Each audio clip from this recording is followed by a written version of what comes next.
Olá, amados, graça e paz. Aqui é a Catiane Lins, do Ministério Vida. É uma alegria estarmos juntos mais um dia compartilhando a Palavra de Deus. Nós estamos meditando nas cartas do Novo Testamento e iniciamos hoje a carta de Paulo a Tito. É uma das cartas, assim como a primeira e a segunda carta a Timóteo, endereçada para uma pessoa. Paulo escreveu para Timóteo, agora escreve para Tito, eram pastores, estavam pastoreando igrejas locais. Já vimos que Timóteo estava pastoreando a igreja em Éfeso e Tito ficou na ilha de Creta, uma ilha em que Paulo pregou, fundou a igreja ali e deixou Tito para ensinar, para estabelecer presbíteros ali para a igreja daquela região. E aí Paulo, depois que ele foi solto do seu primeiro aprisionamento em Roma, ele fez uma quarta viagem missionária e provavelmente nessa viagem ele fundou essa igreja em Creta e deixou Tito como um pastor, como alguém para ordenar algumas coisas ali na igreja recém-formada e estabelecer os presbíteros, aqueles que trabalhariam em prol do reino de Deus ali naquela região. E aí Paulo escreve, durante a viagem, ele deixou Tito em Creta, e aí ele escreve uma carta para Tito, ensinando, encorajando Tito a como administrar a igreja local ali, fala muito sobre a conduta cristã. É interessante porque na primeira carta a Timóteo, a ênfase é a sã doutrina, ou seja, Timóteo enfrentava muito uma oposição com doutrinas falsas. E aqui, para Tito, a ênfase é sobre as boas obras, o evangelho que produz boas obras. Nós veremos aqui no primeiro capítulo, os cretenses, eles tinham um péssimo testemunho como povo, né? Ali no versículo 12 fala assim, que um dos seus próprios profetas chegou a dizer: cretenses sempre mentirosos, feras malignas, glutões preguiçosos. E aí o apóstolo Paulo fala, tal testemunho é verdadeiro, ou seja, era um povo que tinha uma má reputação. E aí o apóstolo Paulo encoraja Tito a ser um bom exemplo para aquela igreja e encorajar os irmãos à prática das boas obras. É exatamente nessa carta que nós encontramos aqueles versículos extraordinários que nós veremos amanhã, no capítulo 2, que fala que a graça de Deus se manifestou salvadora a todos os homens, e é essa graça que nos ensina a renunciar à impiedade e às paixões mundanas e a viver de maneira justa, piedosa nesse mundo perverso, nessa era que nós vivemos de tanta corrupção. Então é exatamente para Tito que Paulo escreve isso, dizendo assim, olha, essa graça que se manifestou salvadora, ela nos ensina a levar uma vida correta. Então a ênfase nessa carta para Tito são as boas obras que sempre acompanham um verdadeiro salvo em Cristo Jesus. Por quê? Porque a vida de Cristo habita em nós. E a vida de Cristo habitando em nós, ela se manifestará. E se manifestará como? Nas boas obras, nos frutos do Espírito, numa vida piedosa, numa vida que manifesta justiça, graça, santidade. Então é uma carta pequena, mas ao mesmo tempo extraordinária, com muito conteúdo para o nosso aprendizado. E eu quero começar lendo os primeiros versículos. É interessante porque o apóstolo Paulo faz uma saudação a Tito, mas é uma saudação um pouco longa. Ele fala ali nos versículos 1, 2 e 3 um pouquinho sobre quem ele é. Ele diz assim, ó, eu vou ler com os irmãos, dos versículos 1 até o 4. Está escrito assim, Paulo, servo de Deus e apóstolo de Jesus Cristo, para levar os eleitos de Deus à fé e ao conhecimento da verdade que conduz à piedade. Fé e conhecimento que se fundamentam na esperança da vida eterna, a qual o Deus que não mente prometeu antes dos tempos eternos. No devido tempo, ele trouxe à luz a sua palavra, por meio da pregação a mim confiada por ordem de Deus, nosso Salvador. A Tito, meu verdadeiro filho em nossa fé comum. Graça e paz da parte de Deus Pai e de Cristo Jesus, o nosso Salvador. Veja que é uma saudação longa, né? O apóstolo Paulo fala um pouquinho sobre o chamado dele. Quando ele vai se descrever, ele diz assim: eu, Paulo, servo de Deus e apóstolo de Jesus Cristo. Ele poderia ter parado aqui, né? E escrito: a Tito, meu verdadeiro filho. Mas não, ele faz questão de enfatizar quem ele é, servo de Deus e apóstolo de Jesus Cristo, e falar sobre o propósito da vida dele, da existência dele. Por que Deus o tornou servo e apóstolo de Jesus Cristo? Para levar os eleitos de Deus à fé e ao conhecimento da verdade que conduz à piedade. Amados, o apóstolo Paulo sabia muito bem quem ele era e para o que ele foi chamado. Nós vimos na segunda carta a Timóteo, ontem, vimos no capítulo 4, que ele fez aquela declaração extraordinária que ele combateu o bom combate, ele completou a carreira dele, ou seja, ele viveu o que Deus o chamou para viver.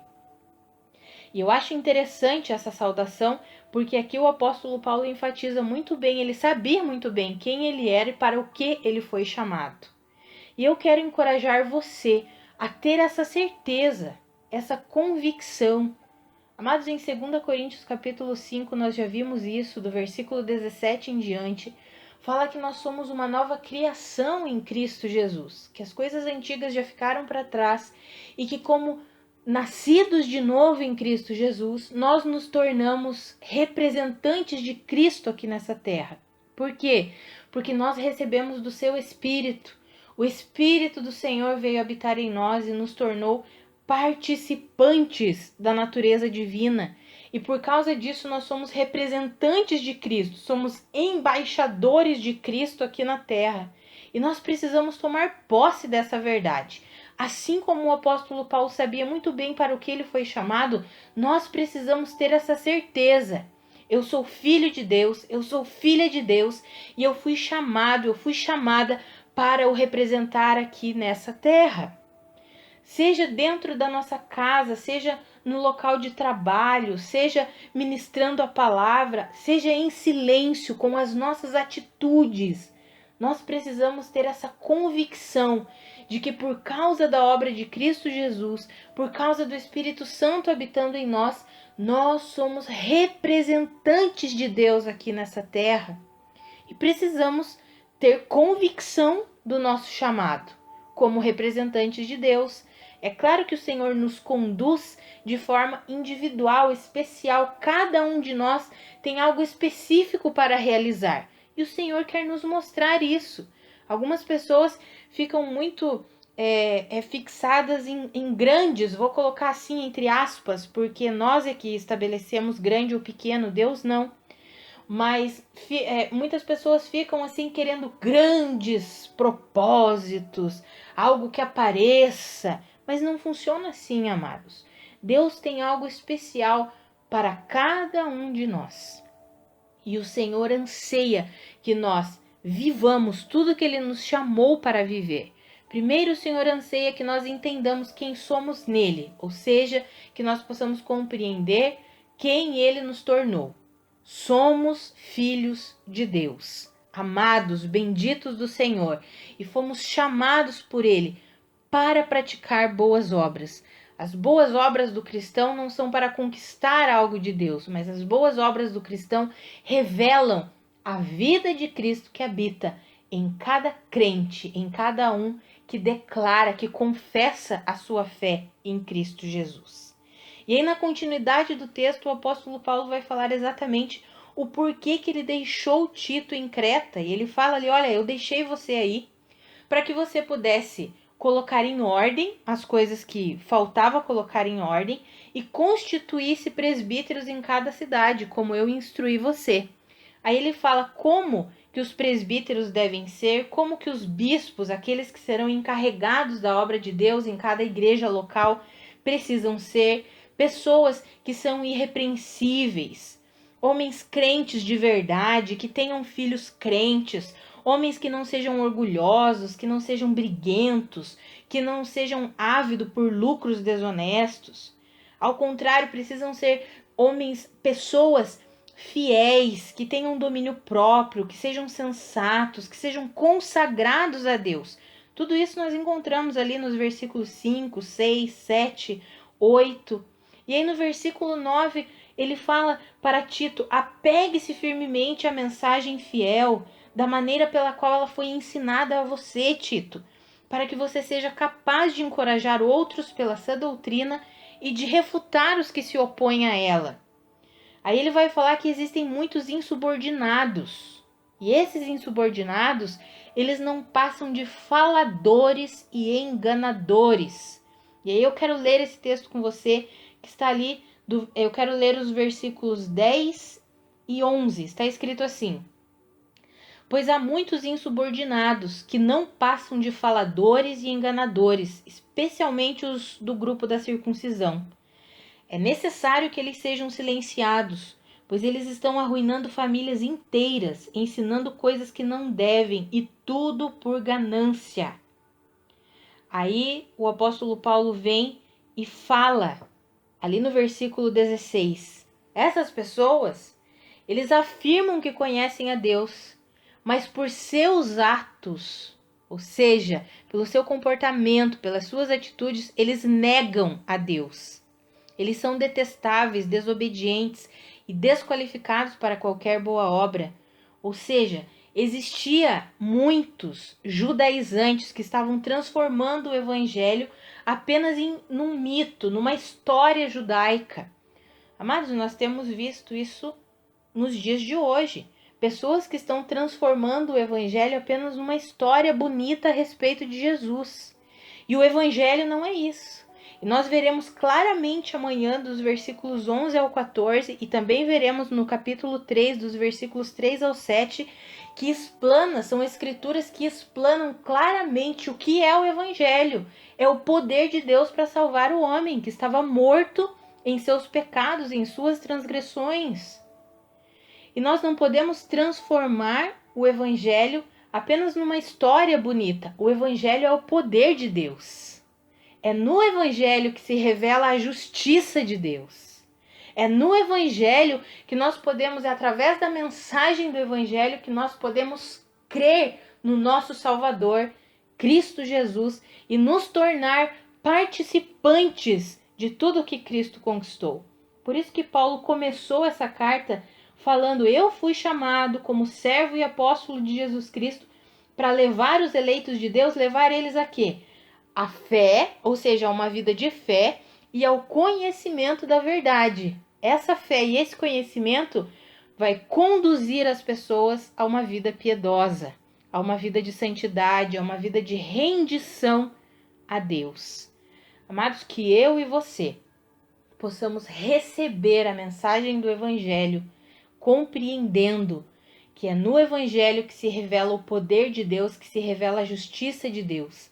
O fato de Cristo Jesus ter se tornado pecado em nosso lugar, ter morrido em nosso lugar, ressuscitado para a nossa justificação. E nele nós recebemos a herança de Deus. Nele nós nos tornamos participantes da natureza divina. Nele nós temos uma esperança viva e poderosa da vida eterna. É em Cristo Jesus. Então, nesse primeiro capítulo de Tito, o apóstolo Paulo já enfatiza o porquê do chamado dele e enfatiza como que aqueles que seriam líderes da igreja deveriam viver e deveriam o quê? Se opor a esses que têm só transformado o evangelho em histórias, em mitos. E aí amanhã nós continuaremos e veremos no capítulo 2, na segunda-feira, veremos o capítulo 3, que contém escrituras extraordinárias, 2 passagens que nos falam a mensagem integral do Evangelho, o conteúdo da sã doutrina cristã, e nós poderemos compreender plenamente o que é o Evangelho. Que existem muitas pessoas que dizem que creem em Cristo Jesus, mas ainda não compreenderam exatamente o que é o Evangelho. mas o Senhor quer nos ensinar, e através dessa carta de Tito, amanhã principalmente, nós vamos poder compreender claramente nos versículos 11 ao 14. Então vamos orar? Pai, muito obrigada pela tua palavra. Muito obrigado pelo teu ensinamento. Obrigada porque o Senhor não nos deixe enganados.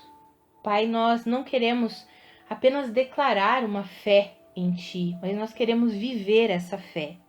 Nós queremos que a sua vida, que foi depositada em nós, Pai, ela se manifeste através de nós. Espírito Santo, nos ajuda a compreender a plenitude das tuas escrituras, nos ajuda a compreender a plenitude da mensagem do Evangelho, nos ajuda a compreender que Cristo é a realidade, nos ajuda a compreender que é Cristo em nós que é a esperança da glória, que nós dependemos de Cristo, que nós somos completamente dependentes do Senhor, Pai. Nos ajuda a compreendermos isso. Nos ajuda a entender que nós só viveremos e praticaremos boas obras por meio de Cristo. Não é na força do nosso braço, não é na nossa própria capacidade, mas é pela capacidade que vem do Senhor, é pelo ensino que vem do Senhor. Nos ajuda a compreendermos essa dependência que, como filhos de Deus, nós temos em Ti, Senhor. Pai, é glorioso demais dependermos de Ti e nós não queremos ser rebeldes, insubordinados. Não, Senhor, nós nos rendemos a essa dependência e reconhecemos nesse dia, dependemos de Cristo Jesus, precisamos de Cristo Jesus. Por nós mesmos é impossível praticar boas obras, manifestar a sua vida. Nós dependemos do Senhor para que o seu nome seja exaltado e glorificado através das nossas vidas, Pai, em nome de Jesus. Amados, que a graça e a paz de Cristo sejam multiplicadas sobre a sua vida. Um grande abraço e até amanhã.